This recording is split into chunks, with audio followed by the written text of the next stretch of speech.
તમારા મારા કુળમાં પૂજાતા હોય એને કુળદેવી કહેવાય. અને વધારે જગદંબાઓ તમે જોવો તો જેટલી ચારણના કુળમાં આવી ને એટલી મારા બાપ ક્યાંય નથી આવ્યો. આટલી કૃપા છે ચારણ જ્ઞાતિ ઉપર જગદંબાની કે જેટલી ચારણ કુળમાં અવતરી છે એટલી જગદંબા બીજે ક્યાંય નથી અવતરી.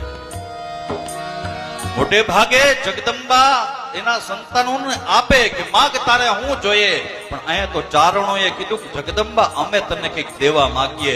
જગદંબાએ કીધું હું, ચારણોએ કીધું કે અમારું ખોયડું અને અમારું ખોરિયું બે જગદંબા તને આપીએ, તું અમારા ખોયડે અવતર, અમારા ખોરિયે તું આવ. પછી ખોડિયાર હોય, આવડ હોય, જોગડ હોય, ત્રોગડ હોય, કોઈ પણ જગદંબાલીઓ સૌથી વધારે જગદંબા આવી હોય તો એ ચારણના નેહડા આવી.